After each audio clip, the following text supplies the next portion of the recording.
సమాజానికి అంత ఇచ్చినట్టే అంటాడు. అట్లనే అనుకుందాం. ఒకవేళ మీకు నోటీస్ ఇస్తే తెలంగాణ సమాజానికి ఇచ్చినట్టే అంటున్నావు కదా, మరి నీ జన్వాడలో ఉన్న ఫామ్ హౌస్ మా తెలంగాణ ప్రజలదా? నీకు నోటీస్ ఇస్తే మరి తెలంగాణ అందరికి ఇచ్చినట్టయితే నీకున్న ఎర్రవల్లి ఫామ్ హౌస్ తెలంగాణ సమాజం అందరికి ఇస్తావా? జన్వాడలో నీకున్న ఫామ్ హౌస్ అందరికి ఇస్తావా? మొయినాబాద్లో హరీష్ రావుకున్న ఫామ్ హౌస్లో అందరినీ రాణిస్తావా? మీ టీవీలు మీ పేపర్లు మాకు ఇస్తావా? వేల కోట్ల రూపాయలు తెలంగాణను కొల్లగొట్టిన దాంట్లో తెలంగాణ నిరుద్యోగులకేమని ఇస్తావా? ఎమ్మెల్యేలు, ఎమ్మెల్సీలు, రాజ్యసభలు, లోక్సభలు, మంత్రులు, ముఖ్యమంత్రి అన్ని మీరే తీసుకున్నావు. తెలంగాణ సమాజానికి ఇచ్చినవా? ఒక్క శ్రీకాంతాచారి తెలంగాణ కోసం ప్రాణత్యాగం చేస్తే శంకరమ్మ ఎక్కడుందో కూడా తెలియదు వాళ్ళ తల్లికి. కనీసం మొట్టమొదట తెలంగాణ కోసం ప్రాణత్యాగం చేసుకున్న శ్రీకాంతాచారి తల్లి కూడా చిన్న బాధ్యత ఇవ్వకపోతివే. జాతిపిత అంటే ఎవరయ్యా అంటే తెలంగాణ కోసం సర్వం త్యాగం చేసిన ప్రొఫెసర్ జయశంకర్ జాతిపిత అవుతాడు. లేకపోతే ఆంధ్రప్రదేశ్లో పార్టీ చచ్చిపోయినా, తెలంగాణలో అధికారం కోల్పోయినా, కేంద్రంలో ప్రభుత్వం పోయినా పర్వాలేదు అని తెలంగాణ రాష్ట్రం ఇచ్చిన సోనియమ్మ తెలంగాణ తల్లి అయితే తప్ప నీలాంటి దోపిడీదారుడు, దొంగ, లుచ్చ నువ్వెట్లా జాతిపితమవుతావని నేను అడగదలుచుకున్న. మిర్యాలగూడ నుంచి సిగ్గులేని మాటలు మాట్లాడతారు. ఇవాళ చేసిన తప్పులకు తల వంచుకొని ముక్కు నేలకు రాయాలి. తెలంగాణ సమాజం ముందల తెలంగాణ సమాజాన్ని క్షమాపణ అడగాలే తప్ప ఇవాళ ఇంకా సిగ్గులేని మాటలు మాట్లాడుకుంటా బీఆర్ఎస్ వాళ్ళు తిరుగుతారు. ఇక ఈడ కూడా మీ దగ్గర ఒక ఆయన ఉన్నాడు, నక్కచిత్తుల భాస్కర్ రావు అని. ఎవడయా భాస్కర్ రావు? ఎవడు? జానారెడ్డి చెప్పులు మోసినోడు కాదా? జానారెడ్డి ఇంట్లో నీళ్ళ సీసాలు మోసినోడు కాదా? జానారెడ్డి నమ్మి కన్న కొడుకు తీయకుండా నల్ల నక్కచిత్తుల భాస్కర్ రావు టికెట్ ఇస్తే కాంగ్రెస్ పార్టీ కార్యకర్తలు మీ రక్తాన్ని చెమటగా మార్చి మీరు భుజాల మీద మోసి మిర్యాలకు కూడా ఎమ్మెల్యేని చేస్తే మీ ఆత్మ గౌరవాన్ని తీసుకెళ్లి ఎర్రవల్లి ఫామ్ హౌస్లో కేసీఆర్ కాళ్ళకాడ తాకట్టు పెట్టినోడు ఇవాళ మళ్ళా మీ దగ్గరకు వస్తున్నాడు. గాయన మనకు నాయకుడు. ఒక్కసారి ఆలోచన చెయ్యండి. ఇవాళ ఈ నక్కచిత్తుల భాస్కర్ రావు ఇవాళ మనోళ్ళు నామినేషన్లు వేస్తే బెదిరిస్తుండంట మీరు వాపసు తీసుకోవాలని. చింతపండు అవుతుంది భాస్కర్ రావు, నువ్వు అనుకుంటున్నామేమో. ఈ వేదిక మీద ఉన్న మేము ఎవరం జానారెడ్డి లాగా పెద్ద మనసు ఉన్నోళ్ళం కాదు. చింతపండు అవుతుంది నువ్వు అనుకుంటున్నావో. నీ తెలివితేటలు అన్నీ కత్తిపెట్టు, పోతావు మళ్ళా ఖమ్మం ఇట్లకెళ్ళ కూడా ఉండవు. నువ్వేదో తెలివితేటలు అనుకొని ఇక్కడ ఉన్నోళ్ళని బెదిరిస్తా. నాకు జానారెడ్డి సార్ తెలుసు, నాకు రఘువీరెడ్డి సార్ తెలుసు, లేకపోతే నాకు సుఖేందర్ రెడ్డి సార్ తెలుసు, ఈపులు వలిగేటప్పుడు అడ్డం వస్తారు అనుకుంటున్నామేమో. ఎవరు అడ్డం రారు. వాళ్ళందరూ నాకు చెప్పారు పలగాల్సిందే చింతపండు కావాల్సిందే భాస్కర్ రావు కానీ. వాళ్ళందరిని అడిగినా ఏం సంగతి అని. ఇక ఏం లేదు, చింతపండు కావాల్సిందే, చింతపండు చేయని చెప్పారు. అందుకే కాంగ్రెస్ పార్టీ కార్యకర్తలకు నేను చెప్పదలుచుకున్నా, ఎవరు భయపడాల్సిన పని లేదు. ఇట్లాంటి నక్కచిత్తులో చాలా మంది వస్తుంటారు. ఈ వినయాలన్నీ మన దగ్గర వనికిరావు. నమ్మి ఎమ్మెల్యేని చేస్తే నాగార్జున సాగర్ ఉప ఎన్నికలు జానారెడ్డిని ఓడగొట్టడానికి ఇల్లు తిరిగిండు. ఇంతకంటే మోసగాడు ఎవడని ఉంటాడా? ఇట్లాంటి మోసగాళ్ళని గెలవనిచ్చారంటే మిర్యాలకు కూడా గౌరవమే పోతుంది. అందుకే మిత్రులారా, ఈ మున్సిపల్ ఎన్నికల్లో ఈ వేదిక మీద నుంచి నేను ఒక్కటే మాట చెప్పదలుచుకున్నా. మిర్యాలగూడ, నల్గొండ జిల్లాలో ఉండే 18 మున్సిపాలిటీల మీద నాకేం ఆలోచన లేదు, నాకేం రంది లేదు. 100% మీరు గెలిపిస్తారు, నాకు నమ్మకం ఉంది. కానీ రాష్ట్రంలో 123 గెలిచి తీరాలి. ప్రజలకు ఈరోజు సంక్షేమం అందాలి అంటే, తెలంగాణ రాష్ట్రం అభివృద్ధి జరగాలి అని అంటే ఈ 2 ఏళ్లలో తెలంగాణ మున్సిపాలిటీలలో 17,472 కోట్ల రూపాయలు మనం ఖర్చు పెట్టినాం. కేవలం నల్గొండ జిల్లా మున్సిపాలిటీలకు 2,028 కోట్ల రూపాయలు ఖర్చు పెట్టినాం. మీ మిర్యాలగూడ మున్సిపాలిటీలో 295 కోట్ల రూపాయలు నిధుల మంజూరు చేసినాం.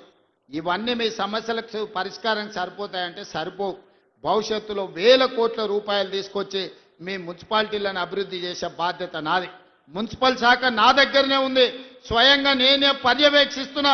మీ మిర్యాలగూడానికి ఏం కావాలనో, నల్గొండ మున్సిపల్ కార్పొరేషన్కి ఏం కావాలనో, నాగార్జున సాగర్ల ఇండ్ల పట్టాలు ఇచ్చారు, కొన్ని పెండింగ్ ఉన్నాయి. జయవీర్ వచ్చి నాకు చెప్పిండు, ఎన్నికలు అవ్వంగానే మీ నాగార్జున సాగర్లో ఉన్న మున్సిపాలిటీ నందికొండలో ఉన్న ఇండ్ల పట్టాల సమస్యను కూడా ఇవాళ పరిష్కరించే బాధ్యత మన ప్రభుత్వం తీసుకుంటుంది. అందుకే ఇవాళ అన్న వడ్డించేటోడు మనోడు ఉన్నాడు, కానీ అడిగేటోడు కూడా మనోడు ఉండాలి. ఎవడన్నా అవతలోడు ఉంటే మంత్రులను అడగడు, మంత్రుల దగ్గరికి ఓడు. మనోడై ఉండాలి, మంత్రుల దగ్గరికి పోయేటోడు ఉండాలి. వెనకటికి పెద్దోళ్ళు చెప్పారు మట్టి పనికి పోయినా ఇంటోడే పోవాలని. మరి ఇవాళ మీ మున్సిపాలిటీలు గెలవాలంటే కౌన్సిలర్లు, కార్పొరేటర్లు మనోళ్ళు ఉండాలి. అందుకే ఆలోచన చేయండి. 2 ఏళ్లే పూర్తి అయింది, ఇంకా 8 ఏళ్ళు మనమే అధికారంలో ఉంటాం. ఈ 8 ఏళ్లల్లా మీ మున్సిపాలిటీలను అద్దమోలే తీర్చిదిద్దే బాధ్యత మనం ప్రభుత్వం తీసుకుంటుంది. పక్కనే మా పద్మక్క ఉన్నది, కోదాడల ఏకగ్రీవం చేపించింది. పద్మక్కను మనస్ఫూర్తిగా నేను అభినందిస్తున్నా. ఇవాళ మున్సిపాలిటీలలో మన ఎన్నికల్లో మనం గెలవాలి. మనం ఈ గెలిస్తే పేదవాడు గెలిచినట్టు. ఈ ఎన్నికల్లో గెలవడం ద్వారా మీ బస్తీలు అభివృద్ధి జరుగుతాయి, మీ కాలనీలు అభివృద్ధి జరుగుతాయి. అభివృద్ధి జరగాలంటే అధికార పార్టీ గెలవాలి. అప్పుడే మీకు నిధులు వరదై పారుతాయి, మీ ప్రాంతాన్ని అభివృద్ధి చేసుకునే అవకాశం ఉంటుంది.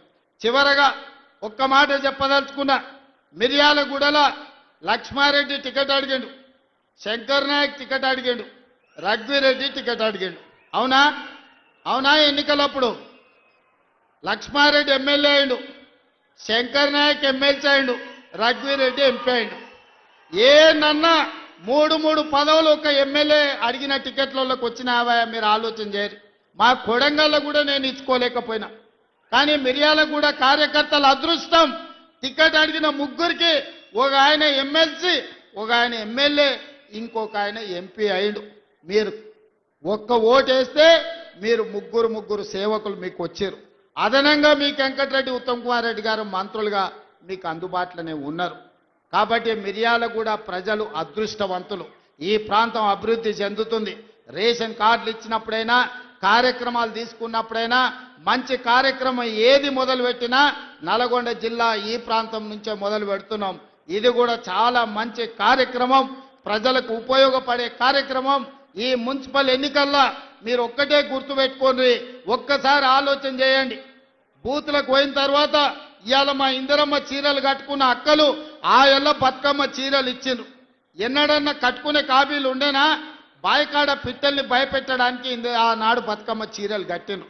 ఇవాళ మా అక్కలు బాజాబ్తా సారె పెట్టుకున్నట్టు తల్లిగారింటికి పోతే చీర పెడితే సారె పెట్టినట్టుగా ఇవాళ చీరలు కట్టుకొని మా అక్కలు వచ్చిర్రు. ధైర్యంగా ఇది మా ఇందిరమ్మ చీర, మా ప్రభుత్వం ఇచ్చిందని కట్టుకొని వచ్చారు. ఎంత మంచిగా ఉన్నారో చూడు, ఎంత చక్కగా కనిపిస్తారో. దసరా పండుగలాగా జమ్మికెళ్ళినట్టుంది మా అక్కల్ని చూస్తుంటే. పాలపిట్ట కలర్ జమ్మికెళ్ళి పాలపిట్టను చూడడానికి పోతాం.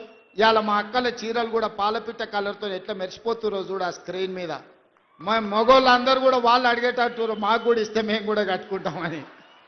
అందుకే మిత్రులారా, ఇవాళ ఓటేసే ముందల సన్న బియ్యాన్ని గుర్తు చేసుకోండి, ఓటేసే ముందల రేషన్ కార్డును గుర్తు చేసుకోండి, ఓటేసే ముందల 200 యూనిట్లు ఉచిత కరెంటు గుర్తు చేసుకోండి, ఓటేసే ముందల రైతు భరోసా గుర్తు చేసుకోండి, ఓటేసే ముందల రైతు రుణమాఫీ గుర్తు చేసుకోండి, ఓటేసే ముందల ఉచిత బస్సు ప్రయాణాన్ని గుర్తు చేసుకోండి, ఓటేసే ముందల 70,000 ప్రభుత్వ ఉద్యోగాలు మీ పిల్లలకి ఇచ్చిన విషయాన్ని మీరు గుర్తు చేసుకోండి.